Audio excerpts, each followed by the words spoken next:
सदगुरु कबीर साहब कहते हैं, एक ऐसी नारी है जिसने 2 पुत्रों को जन्म दिया। हे पंडितों, हे ज्ञानियों, बूझो और बताओ तो कौन सी नारी है, कौन से 2 पुत्रों को उसने जन्म दिया।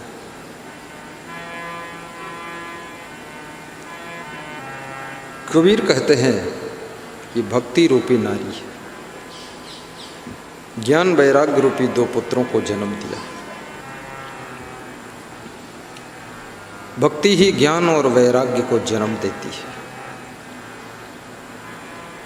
और जिसके अंतःकरण में ज्ञान और वैराग्य उत्पन्न हो जाते हैं, वह व्यक्ति दुख को सुख में बदलने की कला सीख जाता है, दुनिया की चोटों को मुस्कुराते हुए सहने की कला सीख जाता है, और जगत में ऐसे रहना सीख जाता है जैसे जल में कमल रहना जानता है।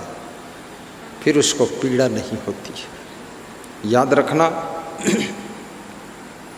प्राणी पदार्थों का अधिक मोह भी मत कीजिए, लोभ भी मत कीजिए, कर्तव्य समझ करके अपना कार्य कीजिए, परंतु प्राणियों के मोह में, पदार्थों के लोभ में डूब करके अपने जीवन को व्यथित और दुखित मत बनाइए। पाहन फोरी गंग यक निकरी 34 पानी पानी। पहाड़ की चट्टान को तोड़ करके एक गंगा प्रवाहित हुई, जिसमें इतना पानी निकला कि चारों दिशाओं में जल ही जल भर गया। अज्ञानता की चट्टान को तोड़ करके ज्ञान की गंगा प्रवाहित होती है। तही पानी 2 पर्वत बूढ़े, दरिया लहर समान। उस ज्ञान के जल में 2 पर्वत, मोह का पर्वत और अहंकार का पर्वत डूब जाता है। जिसके जीवन में ज्ञान का जल सब तरफ से भर जाता है,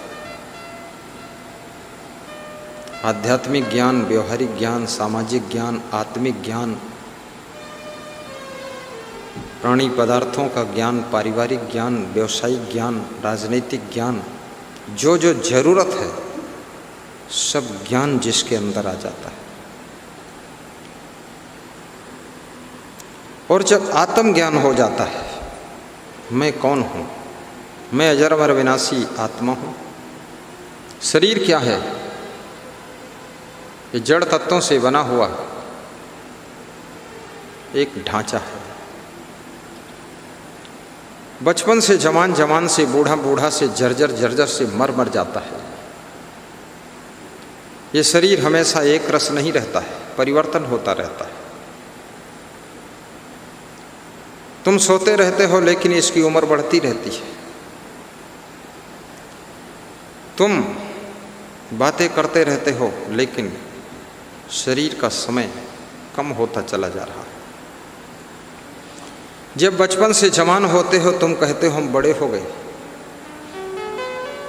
और जवान से जब बूढ़े होते हो तो लोग कहते हैं अब तो बहुत सयान हो गए, बड़े बुजुर्ग हो गए।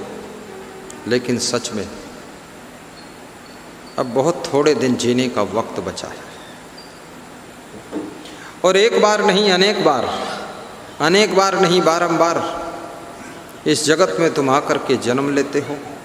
माँ के गर्भ में 9 महीने बिताते हो।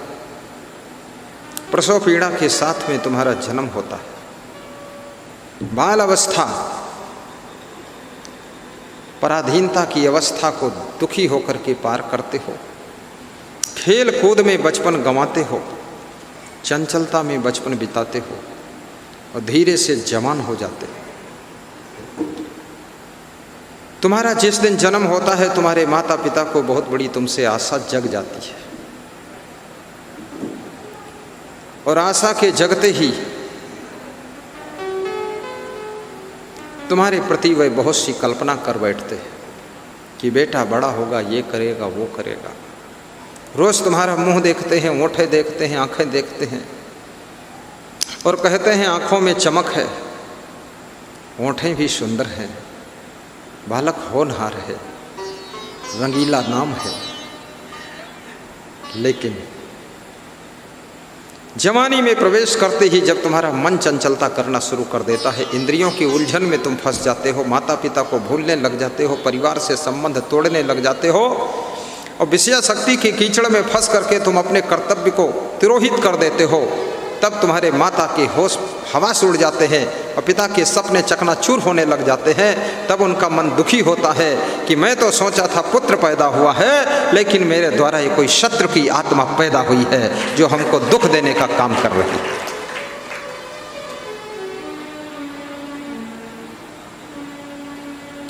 जब पुत्र के संस्कार बिगड़ जाते हैं तो पुत्र शत्रु का काम करना शुरू कर देता है, और जिस पुत्र के संस्कार सुसंस्कृत हो जाते हैं, सुसभ्य संस्कारों से विभूषित जो पुत्र हो जाता है, वो पुत्र मित्र का काम करना शुरू कर देता है। इसलिए चाणक्य कहते हैं, लाड़येत 5 वर्षाणि 10 वर्षाणि ताड़येत प्राप्ति तो खोट से वर्षे पुत्रम मित्रम इवाचरेत। बालक के साथ में 5 वर्ष तक ही लाड़ प्यार कीजिए।